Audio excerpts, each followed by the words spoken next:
Welcome to Berwick Public Library. We have our continuation of our Maine author series today. We have Christopher Morin joining us from Portland, Maine. Right. And Christopher's written 4 different books that we will have at the library here for you to take out at any time. Rather than take up any time, I'd rather just turn it over to you, Chris, if you could give us a little background and Absolutely. we'll chat about your books. Thanks Absolutely. for coming. My pleasure. My pleasure. All right. Well, thank you both for being here. My name is Chris Morin, and I am an author from Portland. I was born and raised right in Portland. I went to school in Portland. I went to Deering High School, and I also went to the University of Maine in Orono back in the 90s. And When did you graduate from Orono? I graduated in 1996. I graduated in 1970. It seems like a long time. Seems like a really long time since I've been out of college, but I was actually up there about a year and a half ago, and I was astounded at all the change that has occurred up there. There are new buildings, there are new facilities all over the place, and I had gone up there specifically to visit the library, and I wanted to see my old dorm, and so I drove up there, and I thought, You love the library. Fogler, yeah. I went looking for some of my old walking paths and old shortcuts that I used to take going to classes, and they're gone. Yeah. They're all gone. They're either gone or there's a building there now. It's like, man, have I been away this long? But it was a good experience. It was fun, and I like going back up there, even though it's been a while. What brought you there? I had a lot of family that had been there. Both my parents had gone there. I had an older brother who was already up there. I had grandparents that had gone there. I guess you could say it was a little bit of a family tradition in a sense.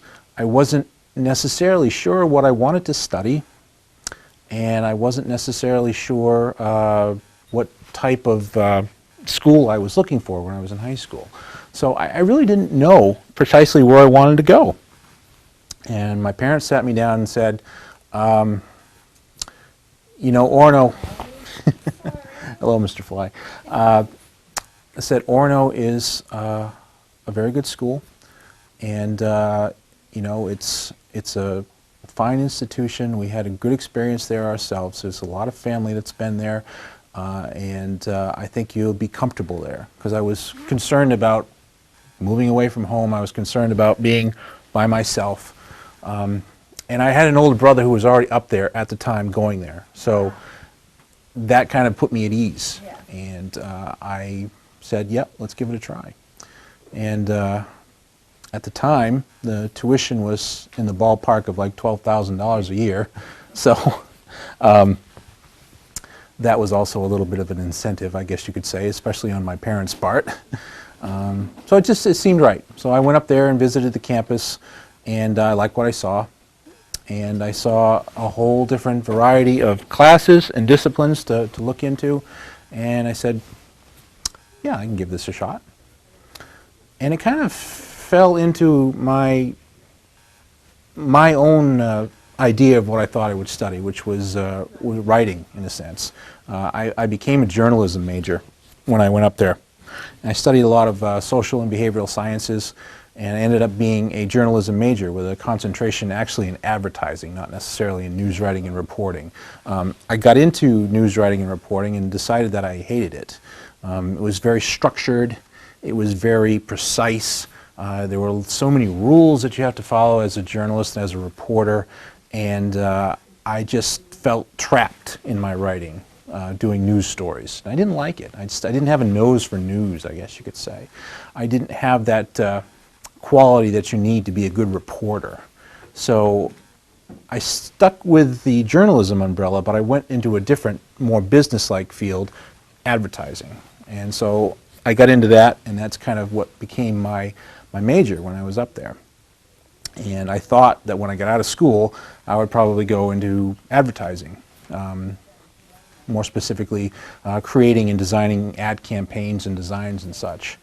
So that's kind of the course that I took. Didn't work out that way. It really didn't work out that way at all. I actually got into the grocery field. I went to work in the Hannaford Brothers corporate office in Scarborough. And I worked for the last 10 years with General Mills. I had an office inside Hannaford, and I was doing my part in promoting General Mills products and promoting groceries and doing my best to get Hannaford to carry the products that General Mills produces. So totally different than kind of what I was studying in school. I came up in the grocery retail industry. And another interesting story revolving around that was one day I was sitting in my office and I was all by myself, and I was just babysitting a phone at the time, and it was very quiet and there wasn't a lot going on, and I was bored out of my mind, and I thought to myself, geez, has it really come to this? I had a moment where it's like, has it really come to this? You know, there's really nothing exciting going on, and is this the way I want my life to go? And I kind of had a little bit of an epiphany at that moment. I said to myself, you know, I always enjoyed writing. I was told that I was very good at it from a very young age up, but I've never done anything with it. I never really did anything with it. And I had all these stories in my mind, and I had this really active imagination and a love for history that I had studied throughout my life. And I just had this idea formulating in my head. And I'm thinking to myself, you know, let's try it. Let's see if we can't write a book. Because I had written short stories, and I had written different pieces of work throughout school, and I thought to myself, let's try a novel. Why not? You know, this was in the year, I believe it was 2002. And I said, let's give it a try. So I had no idea how to start. I had no idea what it would take. I had no idea if I would even be successful. But I said, you know, I enjoyed it, so let's give it a try. So that kind of lifted my spirits a little bit right down and there. And it actually became the start of what you see here, A Tale of Life in War. And you can see it's a rather thick book. It's a rather big one. In terms of my life, Yes, well, I think it's very manageable. well, that's good. I'm glad to hear that, because I think sometimes people see this and they say, "Oh boy, that's a big one." So, but it's a story about World War II. It's a story about a U.S. fighter pilot who is shot down over occupied France just prior to D-Day. And he goes through a bunch of ordeals and experiences and survives. And then he comes back to the United States and tells his story to a University of Maine at Orono college student much later in life. It's historical fiction, but it's all based actually on actual historical facts. It's very heavily researched. And there's a lot of Maine history in here as far as Maine's involvement during the war.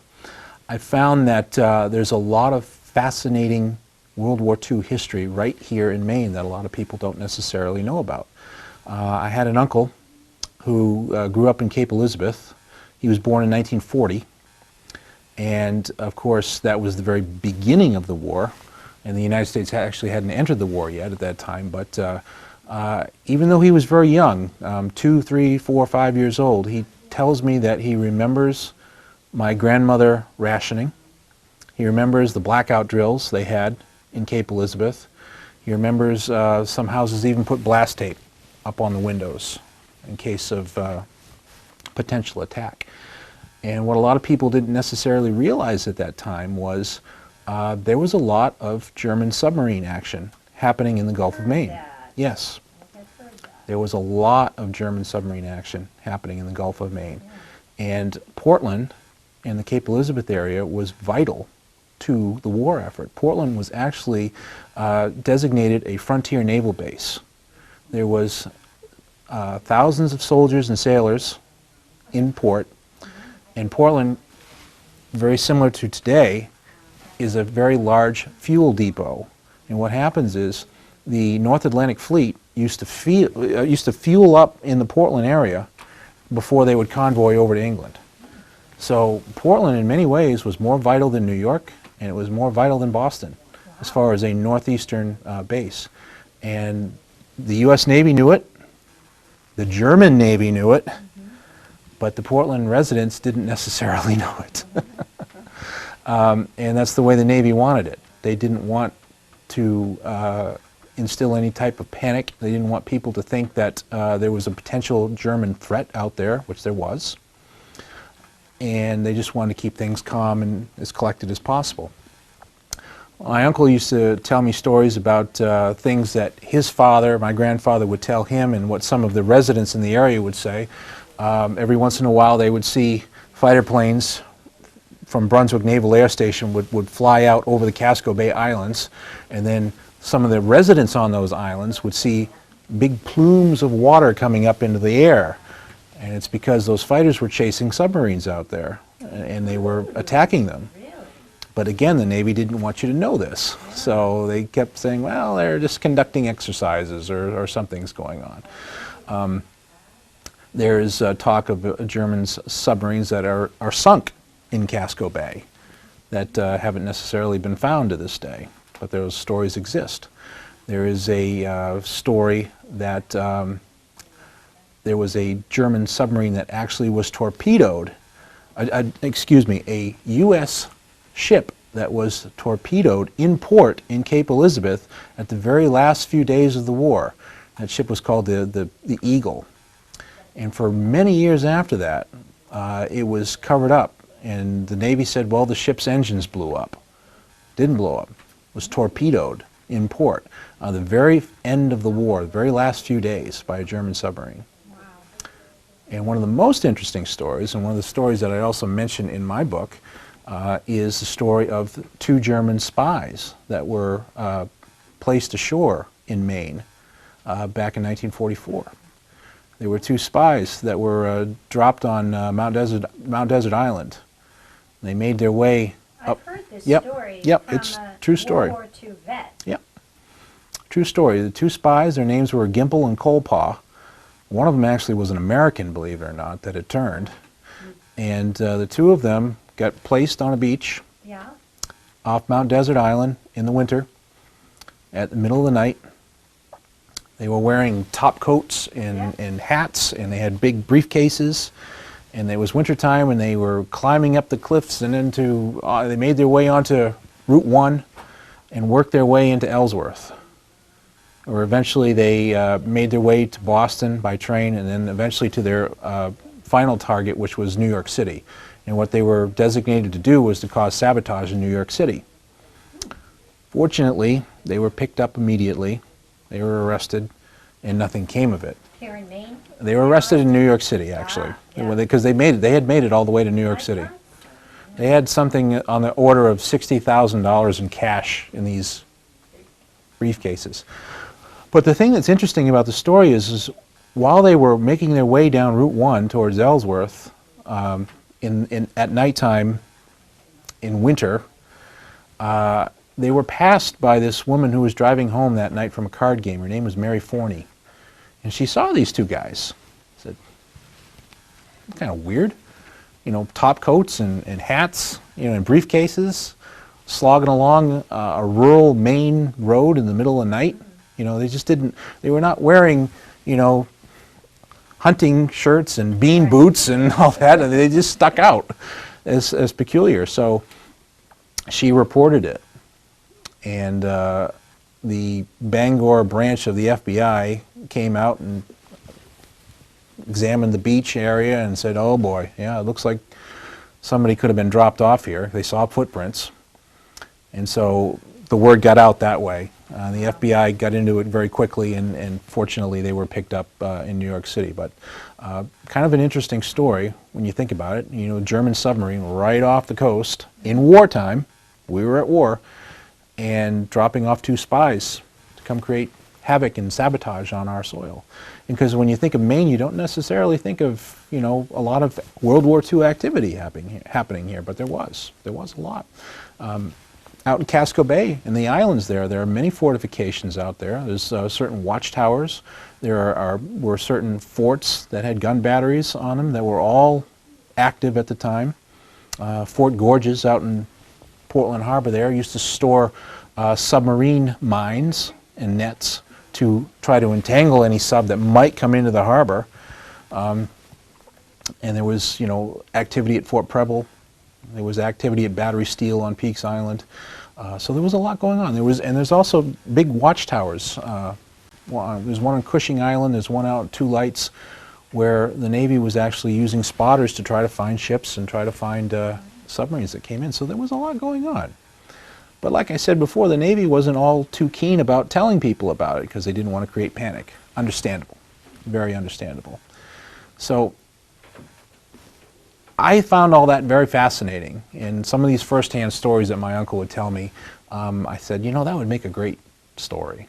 And what I like to do is I like to take a good, interesting event in history and wrap a good fictional story around it. Because you're doing two things. You're educating the reader, and you're also entertaining them. And I think that's like a win-win situation. So that's kind of how I came about writing A Tale of Life and War.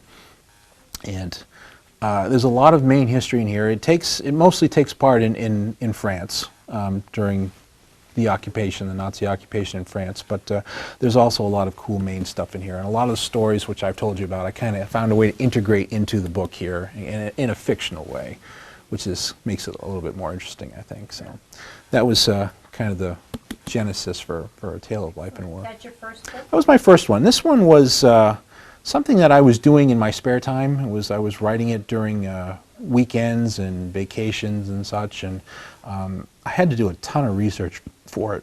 Sure. And there was times when I would get frustrated and I would put it up because things weren't necessarily going the way I wanted them to. There were times I would write 10 pages in a day, and there were times I'd write 10 pages in a year. And in the end, it took longer than it should have taken. I think it took me a good 9 years to write this, because it was so disjointed, because I have to stop and do research, or I'd say, well, I don't know which way the story's going now, and I would just put it away. But something would always bring me back. Something would motivate me to come back to it. And I finally got to the point where I says, geez, I got to finish this. I really do. So got finished in 2011, and I went through several rounds of editing. I went through a self-publishing company up in Thomaston called Maine Authors Publishing. It was very helpful in the editing process and very helpful in basically all aspects of putting the book together. So, because I had never done that. I had no idea how to do it. And I thought that if I didn't go the self-publishing route, I would get caught up in trying to locate a literary agent, trying to get in touch with a big New York publishing house, and most likely nothing would ever come of it, because when you're unknown, it's pretty hard to break in, when you haven't done anything. So I thought the self-publishing route would be the best way to get my work out there and get people to see it, and then hopefully build off of that. So Do they get a percentage of your sales? they don't. You get to keep 100% of the royalties when you self-publish. They do take a percentage for some of the services that they offer. Like they will put you up on Amazon, they'll make a website for you, but they'll take a percentage for that, for operating costs with that. But if I were to sell my book directly today, I get to keep 100% of it, which is good. Which is very good when you're, again, not Stephen King like I am. So, but that was the first one, and this came out in 2014. And after that, I went a very different route. I went to something that was much, much shorter, as you can tell. Excuse me a second, I have to stand up. This one, as you can see, is a much different type of work compared to A Tale of Life and War. This was just a little short story I did called The Besieged. And it's about a man in a cabin in Alaska at the turn of the 20th century. He's a gold prospector. He's a little bit down on his luck. And he finds himself the victim of all these unfortunate circumstances that hit him at once. The weather, wildlife, and sickness. and it turns into a classic struggle for survival type story. It's It is a little bit scary. I have a nephew who is 16 now, but when he read this, he was actually 14. And certainly a 14-year-old could handle it, but he was interested in some of the titles of the chapters, which I'll read to you really quickly. One chapter is called The Monster in the Window. Another chapter is called Feeling Trapped. Another chapter is called Pain and Suffering. And another chapter is called Unrelenting. So all kind of foreboding title chapters. Is this junior fiction? Yes. It is junior fiction. That's good to know. It's appropriate for middle readers Middle readers. up to okay. adults. Very good. I find that it resonates with younger boys, meaning middle school boys, who look at this and say, that's not too tough. That's just a short little thing. I can get through that. And it's got a lot of action in it, and that resonates with boys. And they see that it's not too long. They get into it. They like the action, and they say, you know what, that's pretty cool. What else have you got? And it hopefully encourages them to want to read other books and gets them away from their video games, their iPhones, their iPads, and things like that. Yes. Kevin, do you calibrate, Correct. I'm sorry, do you calibrate your vocabulary? In other words, that you're, instead of using superfluous, you might, you say not needed. I mean, in other words, you're kind of, not dumbing it down, but, kind of age appropriate. I didn't necessarily do that, or I didn't consciously think to do that when I did this, but however, when I did write this, and read it back, and I said, yeah, that's something a younger person can handle, so could understand. I try not to get too flowery with the language ordinarily, but after reading this, it's like, yeah, I think that a younger crowd can handle that. So it wasn't done intentionally, but it's just kind of the way it worked out that time.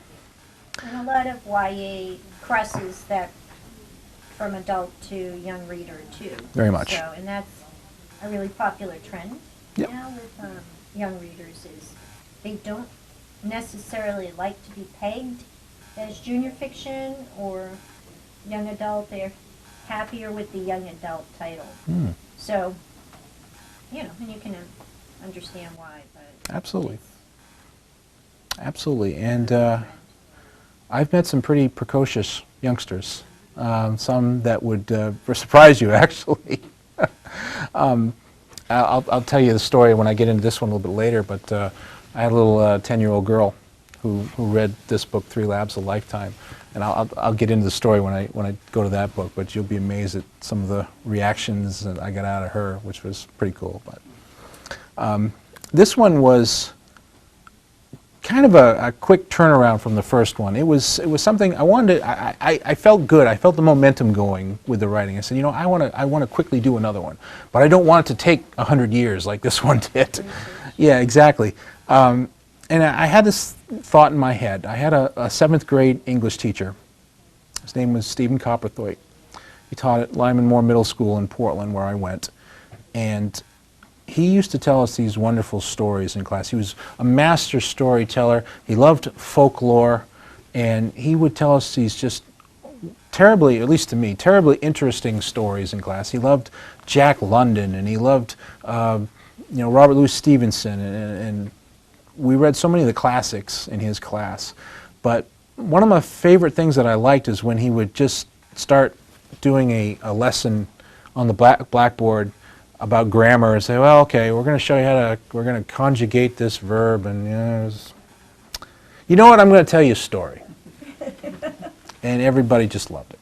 And he would tell us these wonderful stories that I just made me feel really good. And I wanted to try to recreate that great feeling, that great experience that I had in that class all those years ago. Unfortunately, all those years ago.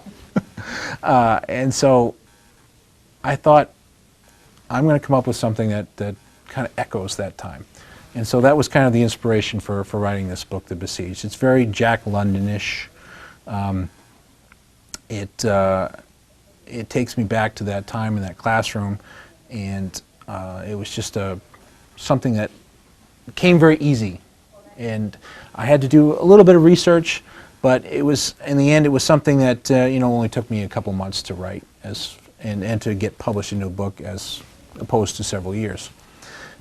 And when I did my first book signing for this book in Portland, I wanted my 7th grade teacher, the inspiration, to attend. Well, I hadn't seen him. I hadn't talked to him in 30 years, or close to 30 years.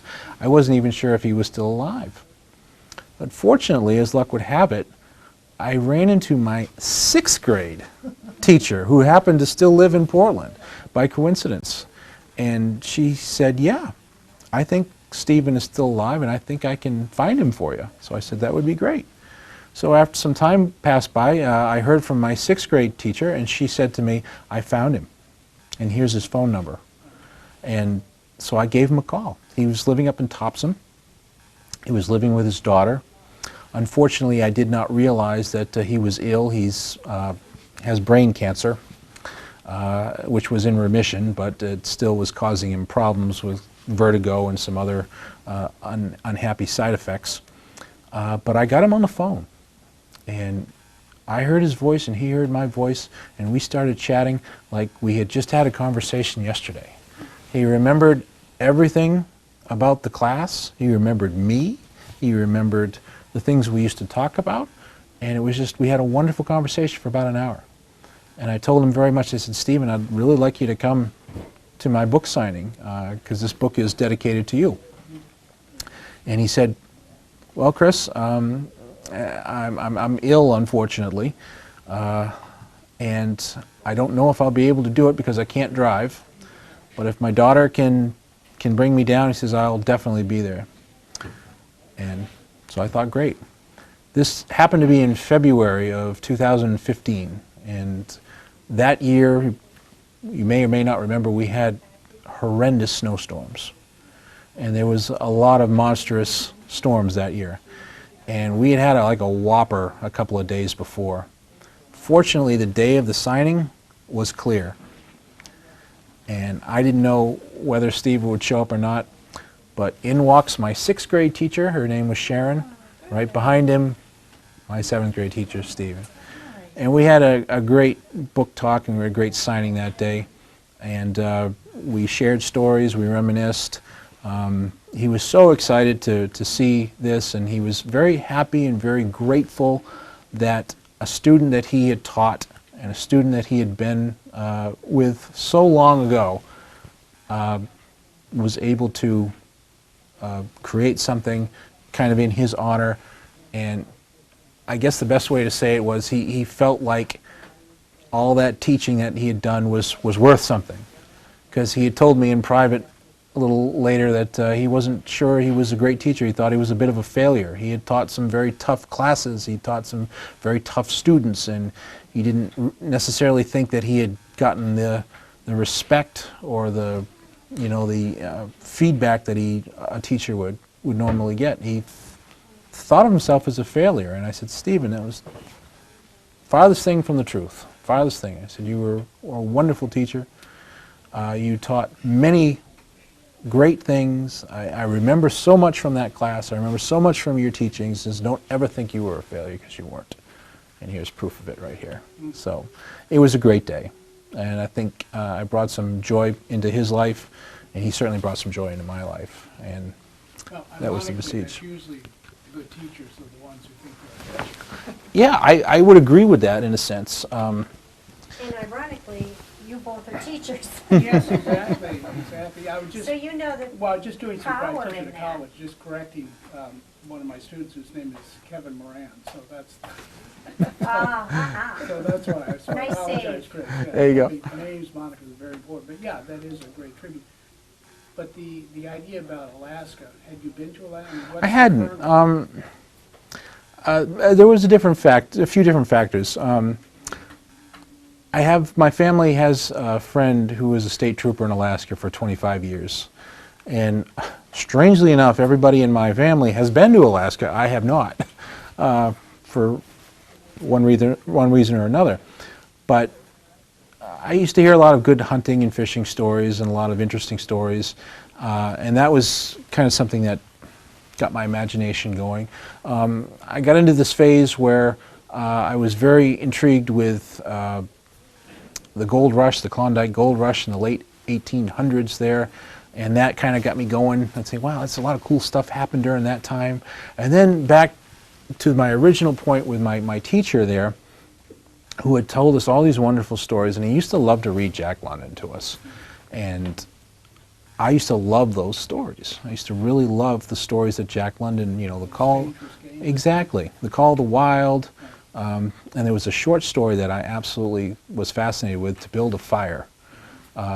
And I took a lot of the elements from those stories and tried to incorporate them into my little fictional story. So all those kind of things together created the perfect storm, and I just decided to go with it. And if you're going to be besieged, I mean, what is the harshest climate and conditions, environment can you get is Alaska. Yeah. So I would Orono's imagine. pretty, it's up there too. It can be.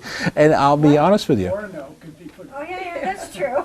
I'll tell you, my first 2 years at Orono, I didn't have a car. My brother was up there, and he had this old beat-up Chevy S10 pickup, and we'd go back and forth from Portland to that. But he lived off campus in an apartment. I lived on campus in a dorm, and the only way that I could get anywhere was walking. And boy, those winter afternoons and winter nights trudging through the snow. I never missed a class in my life, and people don't believe me when I tell them that. I never missed a class. And there were days. Well, Orono had this policy at the time that the campus would never shut down, would not shut down, barring a disaster. But during regular foul weather, the campus would remain open. Which is Well, that's 6 like, months I out of the lived in year, right? Minneapolis, so if you worked for General Mills, you were in Minneapolis, correct? I actually know. I had a field office out here in Maine. I never actually traveled to Minneapolis, but I know all the stories about the cruel, harsh. I mean, I used to joke. We'd have friends that would come out from Minneapolis in August, and I'd say, "Well, has the snow melted out there yet?" And they'd say, "Almost, almost." That was chilly. It was bad. But it's that same kind of hardy mentality that nothing stops, nothing No. gets in the way. No. And there were times that I actually would go to class, and I'd be sitting there, and there might be one or two other students who was just as dedicated as I would, but the teacher wouldn't be there. And we'd get a note from the secretary of that teacher, well, he or she wasn't able to make it because they couldn't get out of their driveway, or because they couldn't this or that. So, you know, That's always the problem with residential and people who, teach from off campus, they have to get there.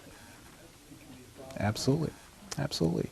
So, yeah, a little cold and suffering in Alaska kind of go hand in hand, so that's kind of a good setting, I guess you could say, for that. And so we'll move on to the third one here. And this one is called The Rebel's Wrath. And a lot of interesting stories about this one as well. And it's a story of a Union Civil War soldier from the 20th Maine Regiment who fights in the Battle of Gettysburg, survives to the end of the war, and returns home to his residence in North Scarborough, Maine, to a life that he's really not all that happy with. And when he gets home, all these strange things start happening in the community. There's thefts, there's vandalism, there's fires. And all the evidence seems to point to him as being the culprit. So he's got to figure out what's going on before the whole town basically turns on him. Again, it's historical fiction, but it's also a little bit of a mystery thriller, a little bit of a whodunit at the end.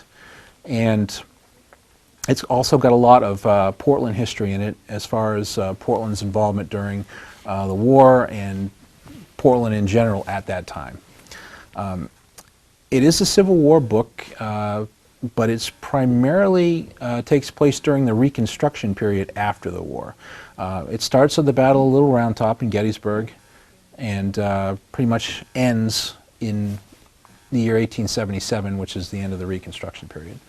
So, So why, have you ever been to Gettysburg? yes, I have been to, one of my biggest inspirations for this one was when I was 14, my parents took my brother and I on a vacation. We were originally going to Hershey Park, Pennsylvania.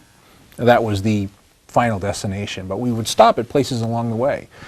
And my father wanted to stop at Gettysburg. And it was planned, but it was not considered the highlight of the trip. You know, Hershey, Pennsylvania was the chocolate. I mean, that's the highlight of the trip right there. You know? But we stopped in Gettysburg, and I had a love of history. My father knew that. My brother pretty much slept in the car.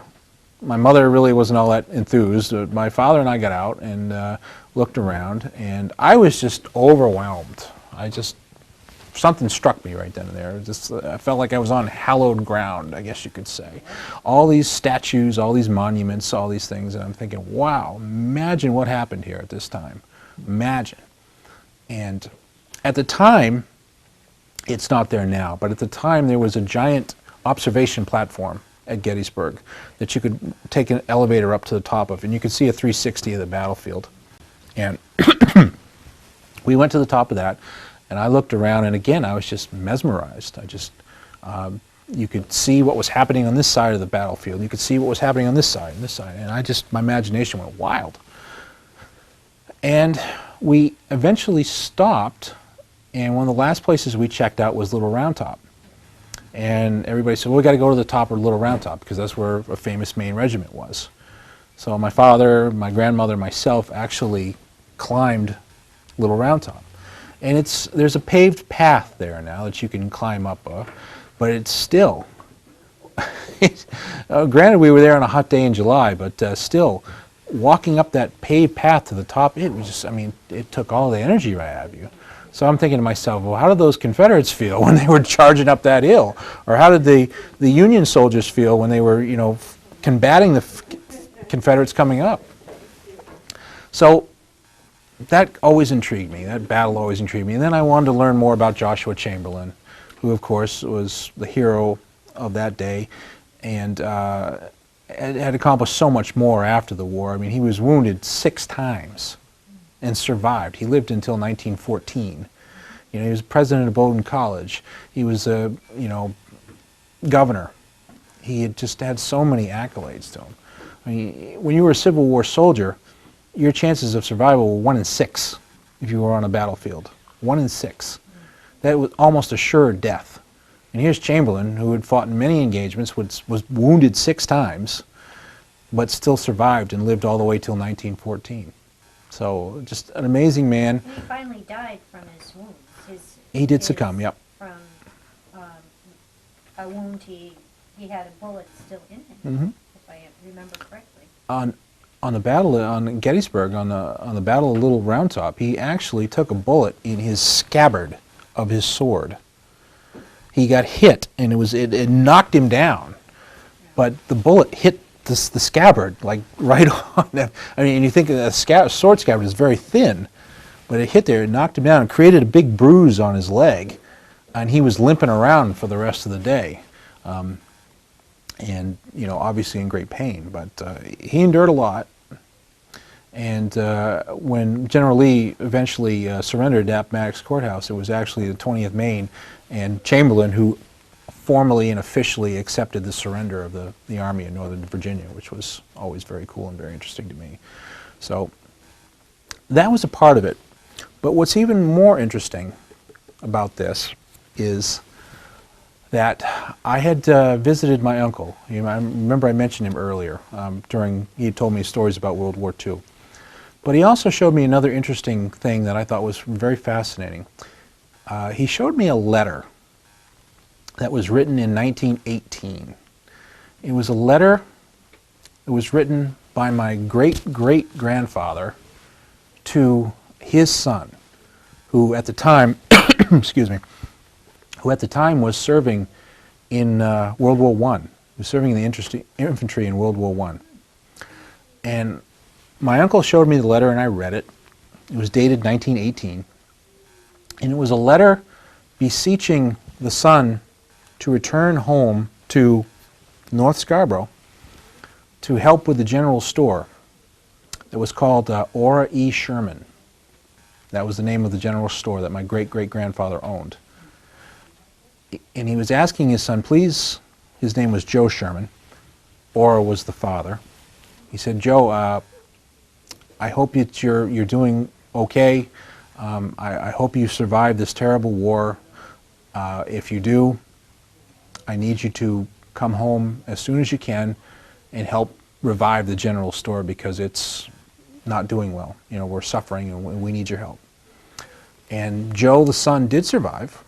He did return to the general store. He did help revive it, and he worked it until 1982, until his death, and that's when the store was eventually sold. I don't know how familiar you are with North Scarborough, but there's an intersection there at Route 114 and 22. It's a street called County Road.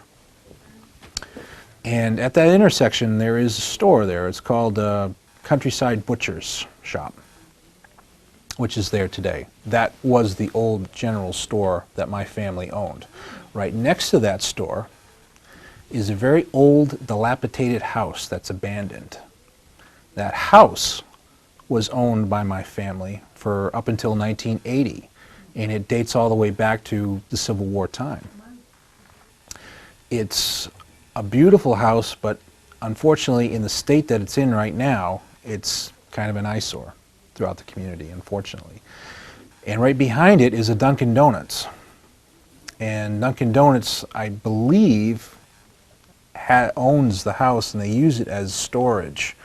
So you look in the window and you see all this wrecked housing, but then you see all these boxes that say Dunkin' Donuts on it. So it's not a very pleasant sight, at least not for my family, because it was owned by my great-great aunt up until 1980, when the year she passed away, and then it got sold and then it left my family. But the house is right next to the general store.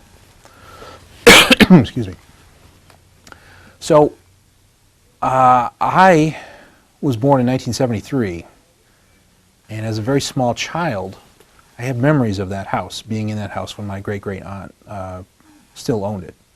So I remember being in that house. I remember the sights, I remember the things. It was a very rural community, a very rural house. There was a great big barn attached to it. There was outhouses in the back. You know, very, very old rural thing. There was a water pump down in the basement. Of course, the house had modern conveniences at the time, but for the most part, it was still a pretty old rural house. And I remember it. Even though I was so little and so young, there's things about the house that I remember.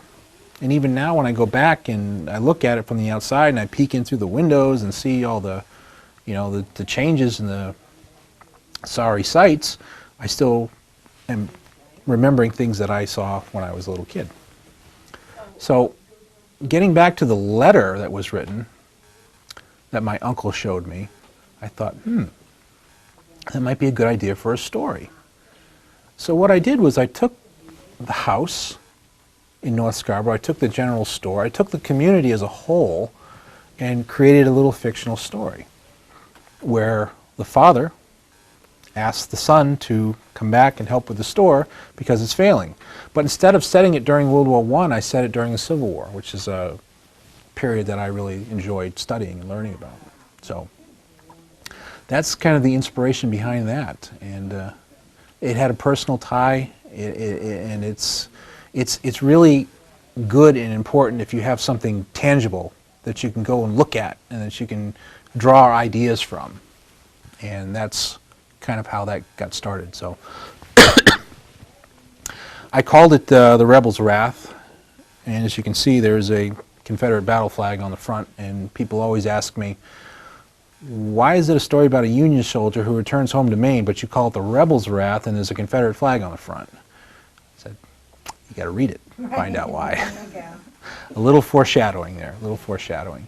So it's a good little action story. It's also a bit of a mystery thriller, a little bit of a whodunit, and it's turned out to be pretty popular lately, so I'm very happy with this one.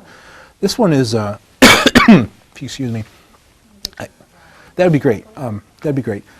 This one is what I like to refer to as the Goldilocks treatment.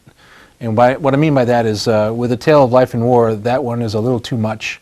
The Besieged is a little too little. This one's just right. So that's how I refer to it. So that's The Rebel's Wrath. Thank you very much. You're welcome. So in the 5 minutes we have, I'd love to hear about the 3 labs in a lifetime. This one is called 3 Labs a Lifetime. And it was a book that I wasn't even planning on writing, believe it or not. It was something that I wrote for my mother expressly. Throughout my life, we grew up with 3 black Labrador retrievers. We had our dog of the 80s, our dog of the 90s, and our dog of the 2000s. They were family dogs. And unfortunately, when the last one passed away in 2014, my mother was so upset and distraught that I wanted to give her something happy to remember them by. And I said, you know, maybe I should write a book about the 3 black labs that we grew up with. And she just did a complete 180 in attitude, and her mood just changed, and she kept calling me and saying, well, how's the dog book coming? How's the dog book coming? Have you written the dog book yet? People love dog books. They do. People love them. Now, is it written from the dog's perspective? Nope. This Okay. this book is entirely a book about my memories and my experiences Okay. and the things that I remember throughout my entire life interacting with the dogs. It's filled with lots of interesting stories, lots of funny stories, lots of pictures, and it just kind of chronicles the lives of the 3 dogs and how they impacted my family over the years. And it's a nice, fun, lighthearted read. It's appropriate for all ages. And I'll tell you the story that I alluded to earlier. I did an author talk up in Naples at the library, and there was this little girl up there. She was probably 10 years old. Blonde hair, blue eyes, absolutely adorable, absolutely adorable. She was there with her mother, and she had told me, mother had told me, that they had withdrawn the book 5 times over the course of 4 months because the little girl kept reading it and reading it and reading it. She loved it so much. She just thought it was so wonderful. And she couldn't wait to actually meet me and to buy a copy and have me sign it and everything like that. So we had our pictures taken together, and it was just wonderful, just a wonderful experience. So it appeals to all ages. And again, it was something I didn't even plan on writing. It was something that I kind of did expressly for my mother because I wanted her to have some happy memories. She'd experienced a loss, and I wanted to try to help fill that void that she was suffering from. And that was kind of the reason for 3 Labs. And it's turned into pretty much one of my best sellers lately. It's been out since December, and a lot of people have really taken interest in it, and it's something that I feel really good about because I felt like not only had I created an interesting little story, but I had also done something very nice for my mother, who was the central figure in the dogs' lives over the years. So I'll tell you their names very quickly. Her name was Mandy. She was a mix. She was part black lab and part sheepdog. She was purchased off the back of a pickup truck in a litter of puppies in the Shaw's Northgate parking lot in Portland in 1978 for $5. And we had her for 15 years. She was the wild and crazy one. The guy in the middle here, his name is Trucker. He was a purebred who came from Alaska. Remember the state trooper friend that I told you about? Well, that's where he came from. And he was the smart, cunning one. He was the one that could outwit you if you let him. Incredibly intelligent. And some of the stories that I tell in here about him are quite fascinating. And the last one on the end here, his name was Dylan, and he came from a breeder in Dover Foxcroft, Maine.